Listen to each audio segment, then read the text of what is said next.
Chapter number 9 coordination chemistry जो कि पहले से पढ़ रहे हैं, उसका एक सब पार्ट है valence bond theory and crystal field theory, जिसके बारे में पहले से हम लोग कुछ पढ़े हुए हैं।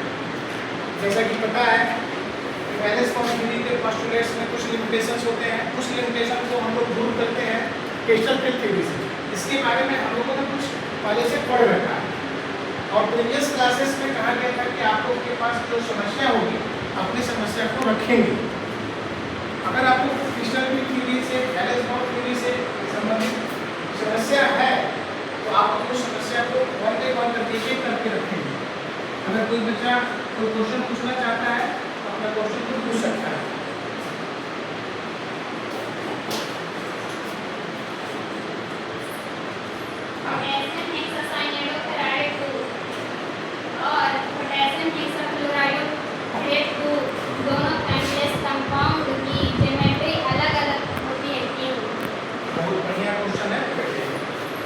ये उन्होंने बहुत अच्छा क्वेश्चन किया है जो सीधे क्रिस्टल फिल्ड थ्योरी को कोट कर रहा है। इनका कहना है कि पोटेशियम हेक्सासाइनेटोफेरेट टू, ये इसका फॉर्मूला है। और दूसरा इन्होंने कहा पोटेशियम हेक्साक्लोराइडोफेरेट टू, दोनों की ज्योमेट्री अलग अलग क्यों होती है, जबकि ये दोनों ही कंपाउंड जो है इसका सेंट्रल मेटल एटम जो है आयरन है। तो आयरन के बने हुए कंपाउंड सब एक जैसे लग रहे हैं, सारे चीज एक जैसे लग रहे हैं, इनकी ज्योमेट्री अलग कैसे हो गई। तो देखिए जब हम लोग वैलेंस बॉन्ड थ्योरी पढ़ रहे थे तो वहां पर था कि कुछ बातें जो कॉलिन ने कहा था कि ऐसा मान लीजिए कि कोई स्ट्रॉन्ग फील्ड है, कोई वीक फील्ड है, तो इलेक्ट्रॉन ऑर्बिटल में सीधे पेयर करना है, जबकि जो कि हुन के अगेंस्ट है। लेकिन जब हम लोग क्रिस्टल फिल्ड थ्योरी में आए तो क्या देखें कि नहीं, ऐसा नहीं है, कहीं भी हुन डिसोबे हुआ ही नहीं है। पूरी की पूरी आप देखेंगे जितना भी केमिस्ट्री में हमारे फैक्ट्स हैं, कहीं भी हुन डिसोबे नहीं हुआ है। तब हुआ क्या इसमें ऐसा होता है, तब बताया गया कि जब कोई भी ट्रांजिशन मेटल होता है उसमें डी ऑर्बिटल्स होते हैं। डी सबसेट में 5 ऑर्बिटल होते हैं, उन पांचों में दो तरह के अलग अलग ओरिएंटेशन होते हैं। कैसे ओरिएंटेशन अलग अलग होते हैं, ये आप सपोज कर लीजिए कि आपके पास ये बी सबसेट है, बी सबसेट में 5 मैं बॉक्स बना रहा हूं, ये 5 बॉक्स हो गया। ये 5 जो बॉक्स हो गए, ये 5 बॉक्स में अलग अलग ओरिएंटेशन होते हैं। क्योंकि लोब्स की बात होती है, ऑर्बिटल में लोब्स होता है, 2 लोब्स होते हैं। जैसे एस में 9 लोब्स होता है, कोई लोब्स होता ही नहीं है। टी में 1 लोब्स होता है, बी में 2 लोब्स होते हैं, एफ में 3 लोब्स, जी में 4, इस तरह नंबर ऑफ लोब्स बढ़ते जाते हैं। यहाँ पर जितने भी हमारे पास डी के सबसेट के ऑर्बिटल्स होंगे, वो सारे ऑर्बिटल्स जो होंगे उनके 2 लोब्स होंगे। अब ये एक होता है इसका रिप्रेजेंटेशन dxy, इसको कहते हैं dyz, इसको कहते हैं dxz, इसको कहते हैं dx onto y onto, इसको बोलते हैं dz onto। मतलब कि इसका मतलब हुआ कि जो हमारे 3 एक्सिस होते हैं x y z, आप सब जानते हो। तो x y z में जब हम लोग इसका रिप्रेजेंटेशन करते हैं तो ये रिप्रेजेंटेशन भी कुछ ऐसा होता है, ये x है और ये y है। जब ये दोनों लोब्स इस x y के बीच में हो तो इसको बोलते हैं dxy, और तीसरा एक्सिस इसके ऊपर खड़ा है, से परपेंडिकुलर है, उसको आप ऐसे भी हम लोग रिप्रेजेंट करते हैं, दैट इज द z। तो ऐसे हो गया dxy। इसी प्रकार अगर yz की बात होगी तो y और z के बीच में दोनों लोब्स होगा, और जब xz की बात होगी तो x और z के बीच में दोनों लोब्स होगा, यानी दोनों लोब्स होगा कि एक तरह का ओरिएंटेशन होगा। कहा जाता है कि when both lobes lie between two axis, यानी दोनों लोब्स 2 एक्सिस के बीच में जब होता है तो इस तरह का कॉन्फ़िगरेशन आता है, इस तरह का ओरिएंटेशन आता है। इसका 3 लोगों का अलग मतलब है, यानी हमारे पास dxy, अब ये मान लीजिए xz है तो ये हमारा xz का कॉन्फ़िगरेशन हो गया। इसी प्रकार से एक dyz है तो ये हमारा dyz का कॉन्फ़िगरेशन हो गया। इस तरह से ये कॉन्फ़िगरेशन हमारे पास आ गया। देखिए इस तरह का है, दिस वन dxz और दिस वन dyz। ये तीनों का ओरिएंटेशन एक है। मतलब कि ये तीनों स्पेस में एक तरह का, यानी इनके जो ऑर्बिटल का जो एनर्जी है वो एक तरह के होते हैं, सब एक फेज वाले हैं, सेम फेज वाले हैं और सेम साइड वाले हैं। अब इसका रिप्रेजेंटेशन अलग होगा। देखिए इसका रिप्रेजेंटेशन होगा, ये हो गया आपका x एंड y। अब ध्यान से देखिएगा, इस x y का हम क्या किए थे, दो एक्सिस के बीच में डाले थे, और ये देखिए ये जो हमारा है ये पहले था। अब क्या होगा कि ऐसे नहीं होगा, अब ये होगा ऑन टू, देखिए x के ऊपर एंड y के ऊपर, ये ध्यान से देखिए, ये देखिए and z axis this one, ये देखिए फर्क देखिएगा, dxy और dx2y2 का फर्क देखिए, ये देखिए दोनों का फर्क देखिए क्या फर्क है, दोनों को मिला लीजिए, दोनों अलग अलग है, एक एक्सिस के ऊपर है और एक एक्सिस के बीच में है, तो अलग ओरिएंटेशन हो गया। इसी प्रकार से अगर आप dz2 की बात करिएगा तो ये वो सेंट्रिक हो जाता है और यहाँ पर इलेक्ट्रॉन की होने की संभावना सबसे ज्यादा हो जाता है, और ये हमारा z है, ये x है और ये y है, और ये कहते हैं dz2। देखिए ये अलग हमारा सेट हो गया, यानी d ऑर्बिटल के 5 मेंबर जो होते हैं अलग अलग स्पेस में ओरिएंटेशन दिखाते हैं। क्रिस्टल फील्ड थ्योरी में यही कहा गया कि जब लिगेंड्स जो होते हैं जब बॉन्ड बनाते हैं तो ये जो हमारा ऑर्बिटल 3 होते हैं, जैसे ही इसके पास एनर्जी मिलता है ये स्प्लिट कर जाता है, सो d ऑर्बिटल को स्प्लिटिंग ऑर्बिटल भी, टूटने वाला ऑर्बिटल भी कहते हैं। अब क्या होगा, अब ध्यान दीजिएगा, अब इसको तोड़ के दिखाना है, आपका क्वेश्चन का जवाब अब सामने आने वाला, देखिएगा कैसे आता है। देखिए अब हमारे पास यहां से सपोज कर लीजिए कि कोई लिगेंड्स इसको अप्रोच करता है, इसको एनर्जी मिली है, आप लोग पढ़ाई किए होंगे, क्लास 11 से पढ़ते आ रहे हैं कि जैसे ही किसी इलेक्ट्रॉन को एनर्जी मिलता है एक्साइट करता है, एक्साइट करेगा तो ऑर्बिटल के साथ में एक्साइट करेगा। अब ये यहां से एक्साइट करके ये हायर स्टेट में यहां आ गया, यहां आगे एक्साइट करके ये 5 के 5 ऑर्बिटल एक्साइट कर गए, पांचों के ऊपर चले गए, देखिए एक्साइट कर गया, ये ग्राउंड स्टेट में था, ये एक्साइटेड स्टेट में हो गया। अब क्या हुआ, अब यहां पर जब ये इसमें आया तो जो हमारा लिगेंड्स का एनर्जी है वो एनर्जी जब इसको मिला, ओरिएंटेशन अलग था तो इसको दो पार्ट में तोड़ देगा।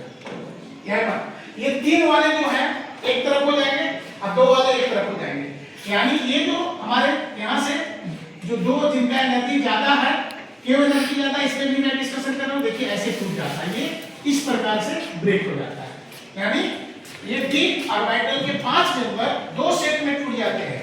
एक को कहते हैं ट्रिपल फोल्ड डीजनरेट, डीजनरेट मतलब होता है हाइडिंग सेम एनर्जी, जिन ऑर्बिटल्स के ऊर्जा सेम होता है उसको डीजनरेट करते हैं, तो इसको हम लोग बोलते हैं T2 और G, G माने जीरेट।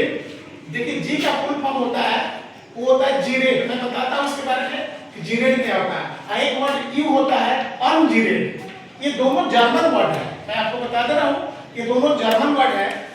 मैथ में आप लोग सम विषम पढ़े होंगे, इवन ऑड, तो जीरेट मतलब होता है इवन, अनजीरेट मतलब होता है ऑड, एक को सम एक को विषम, तो इसको जीरेट को बोलते हैं हम लोग, इसको हम लोग बोलते हैं इवन, इसको बोलते हैं अनइवन। ये दो देखिए दो चीज है सीखने वाली बात है, यानी 3 फोल्ड यानी 3 ऐसे ऑर्बिटल है जिनकी एनर्जी बराबर है, और इसको कहते हैं हम लोग इजी, क्या भाई डबल फोल्ड यानी 2 ऐसे ऑर्बिटल हैं जिनको एक तरह का एनर्जी है, ये ट्रिपल ये डबल, और इसका पहचान होता है dx2y2 एंड dz, और इसका पहचान है dxy dyz एंड dxz, और यहां से जब ये टूटता है तो यहां से सेंटर से टूटता है, इसका नाम है बारिश सेंटर, क्या बोलते हैं इसको, बारिश सेंटर इसको बोला जाता है। अब बारिश सेंटर से जो ऊपर गया उसका एनर्जी ज्यादा है, उस एनर्जी का वैल्यू निकाला गया तो देखा गया कि +0.6 dQ है, ये देखा गया, और नीचे वाला का जब निकाला गया तो देखा गया कि -0.4 dQ है, यानी आप कह सकते हैं कि ये जो है 5 ऑर्बिटल है टूटा, ठीक है, तो 5 ऑर्बिटल टूटा, एक 2/5 में टूटा, एक 3/5 में टूटा, यानी जिसका ऑर्बिटल की संख्या कम था वो ज्यादा एनर्जी लेकर ऊपर भाग गया, 3/5 ज्यादा है 2/5 से, जब नीचे वाला बराबर होता है तो ऊपर वाला का देखा जाता है, इसका मतलब हुआ है ये देखिए 0.6 है और ये देखिए -0.4 है। अब कंसेप्ट क्या होता है, अब कंसेप्ट होता है कि हमारे पास जब ये एनर्जी टूटता है तब इसमें इलेक्ट्रॉन का फीलिंग हम लोग करते हैं। इलेक्ट्रॉन का फीलिंग करते हैं तो देखा जाता है कि लिगेंड्स का नेचर कैसा है। अब आपको स्पेक्ट्रल स्प्लिट बताया गया है। कुछ लिगेंड्स जो होते हैं स्ट्रॉन्ग फील्ड होते हैं, कुछ लिगेंड्स वीक फील्ड होते हैं। स्ट्रॉन्ग फील्ड लिगेंड और वीक फील्ड लिगेंड का प्रभाव ध्यान से सुनिएगा। D1 से लेके और D1, D2, D3, D4, D5, D6, D7, D8, D9 और D10 में ये जो हमारे पास इसके आयन के पास जो इलेक्ट्रॉन की संख्या वो बताता है। इसके लिए कोई प्रभाव नहीं है हाफ फील्ड फुल फील्ड का, कोई इसमें नहीं देखा जाता है कि इसमें जो स्ट्रॉन्ग है कि वीक है, और 8, 9, 10 का कोई मतलब नहीं है इसमें चाहे स्ट्रॉन्ग रहे चाहे वीक रहे, एक ही तरह से उसमें होता है। लेकिन 4 से लेकर 7 तक प्रभाव पड़ता है। ये मेन चीज सीखना है कि अगर डी में 4 इलेक्ट्रॉन है, डी में 5 है, 6 है, 7 है तो प्रभाव पड़ेगा। यानी ये आयरन कहां पे प्रभावित होगा?